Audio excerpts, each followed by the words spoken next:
खलनायकों का बखान कम करना है, हमें नायकों का बखान करने का प्रयास करना है, ताकि हमारे लोगों के अंदर एक सकारात्मकता और अच्छी दिशा मिलती रहे और उनके अंदर उत्साह और जोश बना रहे। तो कोई भी वक्ता, कोई भी हमारा सम्मानित साथी कोई नकारात्मक बात ना करे, और जहां किसी प्रकार का पैसा बहुत छोटी चीज है, पैसा बहुत छोटी चीज है।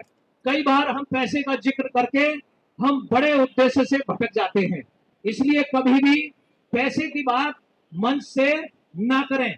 ये एक पैसा एक ऐसी चीज है कि जो लोगों के दिमाग में भ्रम पैदा करता है, लोगों के दिमाग में शंका पैदा करता है और बड़े उद्देश्य से हमें भटकाने का काम कर देता है। ऐसा हम ना करें साथियों।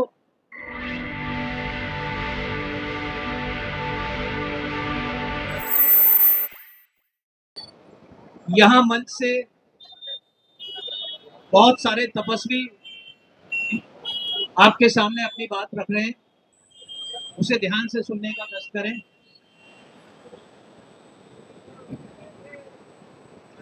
सम्यक संबोध परम पूज्य बोधिसत्व संविधान निर्माता विश्व रत्न बाबा साहेब अम्बेडकर, देश में जन्मे सभी महापुरुषों को नमन करते हुए पूजनीय भंते जी, भदंत नागार्जुन सुरसई जी, परम आदरणीय डॉक्टर आकाश लांबा जी, भंते कर्माकर जी, श्रद्धा मित्रा थेरो जी, धम्म कीर्ति भंते जी, सुनीत पाल भंते जी, और हमारे राष्ट्रीय बौद्ध महासभा के संस्थापक परमादरणीय धर्म प्रकाश भारतीय बौद्ध साहब, राष्ट्रीय बौद्ध महासभा के अध्यक्ष पीएस बौद्ध साहब, जुम्बा लांबा जी, चंद्र बौद्ध जी पाटिल जी, और उपस्थित मंच पर मेरे सभी सम्मानित साथी, उपस्थित सभी सम्मानित भोकु संघ उपासक उपासिकाएं, आप सभी को मेरा नमो बुद्धाय जय भीम। साथियों, कल से हम लोग इस आंदोलन में शामिल हैं और मैं साधुवाद देता हूं परम आदरणीय आकाश लांबा जी को। आकाश लांबा साहब, जिन्होंने इस देश में विश्व की धरोहर, बौद्धों की धरोहर, जिस पर अवैध तरीके से कर्म कांड का रंग लपेटने का काम, एक अवैध एक्ट जो बीटी एक्ट के नाम से, बीटी एक्ट 1949 के नाम से जाना जाता है, उसके माध्यम से हमारी धरोहर को इस देश में हमसे छीनने का काम किया जा रहा है। उसके लिए उन्होंने ये देशव्यापी आंदोलन छेड़ रखा है। मैं उन सभी क्रांतिकारियों को, संघर्षशील आंदोलनकारियों को, जो मैं कल से देख रहा हूं कि कुछ लोग कर्नाटक से आए हुए हैं, कुछ तमिलनाडु से आए हुए हैं, महाराष्ट्र से आए हुए हैं, गुजरात से आए हुए हैं, आंध्र प्रदेश से आए हुए हैं, उत्तर प्रदेश तेलंगाना से आए हुए हैं, लगभग बंगाल से भी आए हुए हैं, उड़ीसा से भी आए हुए हैं, इधर मध्य प्रदेश से भी और बिहार से भी आए हुए हैं, इधर पंजाब से भी काफी लोग आए हुए हैं, हिमाचल से भी कुछ लोग हैं, मतलब कुल मिलाकर के हरियाणा से भी काफी लोग हैं और राजस्थान से भी काफी लोग हैं यहाँ पर। तो कुल मिलाकर के यह आंदोलन एक राष्ट्रव्यापी आंदोलन है, जिसका स्वरूप आपको आज और कल देखने को मिल रहा है। मैं इस माइक के माध्यम से एक निवेदन और करना चाहूंगा कि साथियों, हमें इस आंदोलन को गति देने के लिए बहुत धैर्य के साथ, बहुत सूझबूझ के साथ काम करना होगा और इसको एक राष्ट्रव्यापी रूप देने के लिए हमें एक संपर्क अभियान चलाना होगा। और अपनी बात कहने से पहले एक और निवेदन करना चाहूंगा कि जब भी कभी हम माइक से बात करें तो किसी भी प्रकार की नकारात्मक बात अपने आंदोलन के विषय में बिल्कुल ना करें। कोई भी बात, देखिए, नायक और खलनायक का खेल इस संसार में बहुत लंबे समय से चल रहा है और चलता रहेगा। नायकों की पहचान हमेशा उनके कर्म से, उनकी सोच से और उनके व्यवहार से हो जाती है, और खलनायकों की भी पहचान हो जाती है, और उसी के अनुरूप उनको मान सम्मान समाज में मिलता है। तो हमें खलनायकों का बखान कम करना है, हमें नायकों का बखान करने का प्रयास करना है, ताकि हमारे लोगों के अंदर एक सकारात्मकता और अच्छी दिशा मिलती रहे और उनके अंदर उत्साह और जोश बना रहे।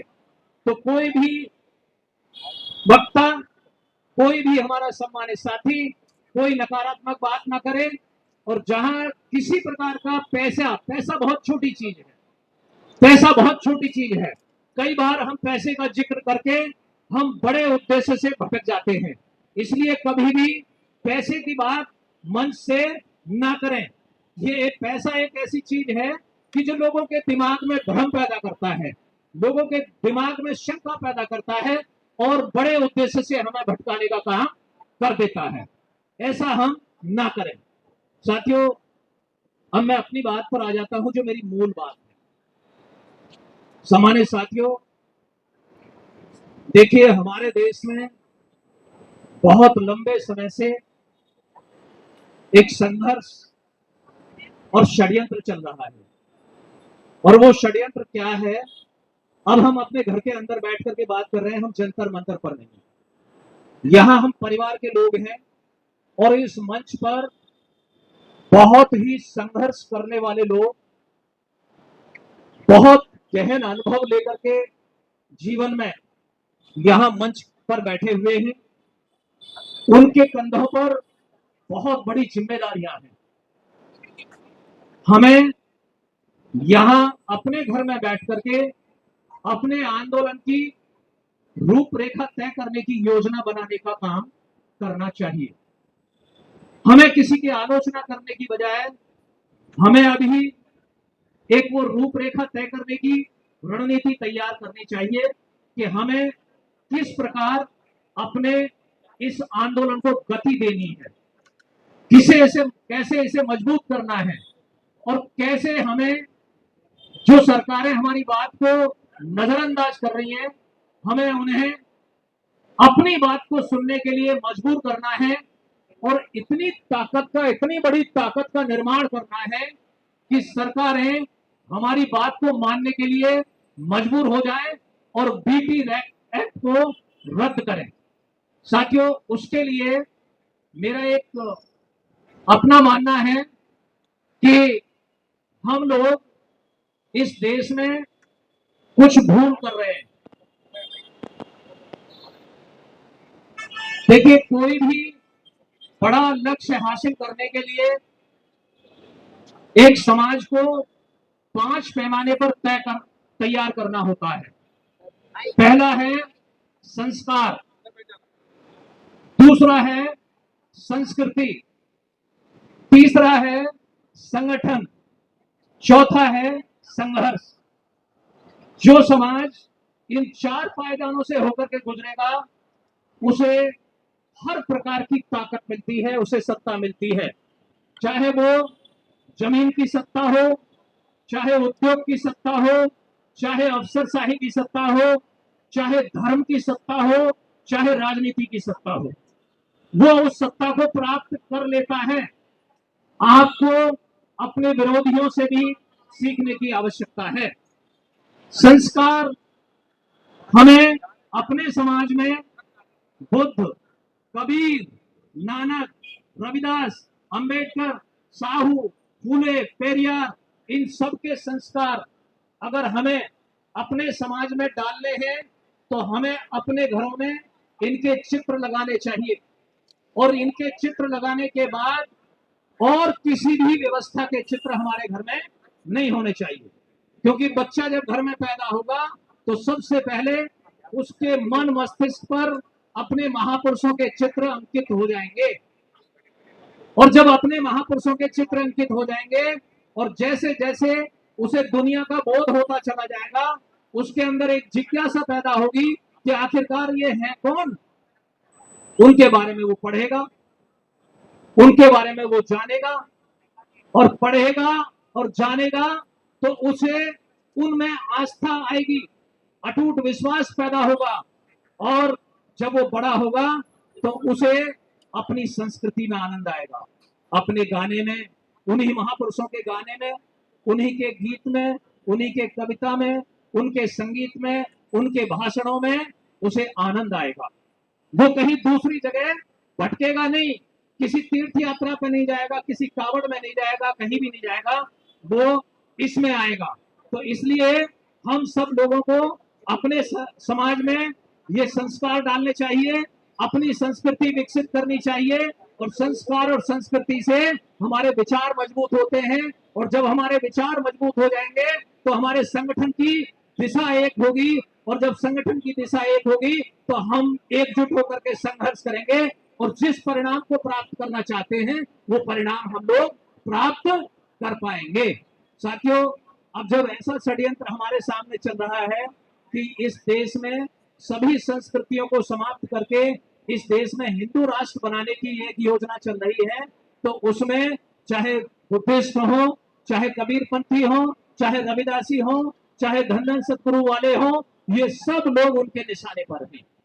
अभी इसी दिल्ली में रविदास मंदिर तोड़ा गया, बहुत बड़ा आंदोलन हुआ, और उसी कड़ी में यहाँ हमारा बुद्ध विहार, महाबोधि बुद्ध विहार को यहाँ पर अवैध तरीके से उन्होंने कब्जा किया हुआ है। संविधान हमें बहुत बड़ी ताकत देता है। संविधान का आर्टिकल 13 कहता है कि एनी एक्ट और law passed by any government or prevalent in the society prior to implementation of Constitution on 26th January 1950, which is against or violates the fundamental rights of the citizens, is null and void. मतलब कि अगर BT act पास हुआ है तो वो 1949 में पास हुआ है। 1949 का कानून 1950 के बाद अपने आप ही वो निष्प्रभावी हो जाता है। इसका मतलब यह है कि जब संविधान ने हमें ये ताकत दे दी है तो हमें अपने इस अधिकार को लेने के लिए और इस अवैध कानून को निरस्त कराने के लिए एड़ी चोटी का जोर लगा करके सरकार को घुटनों पे लाना चाहिए।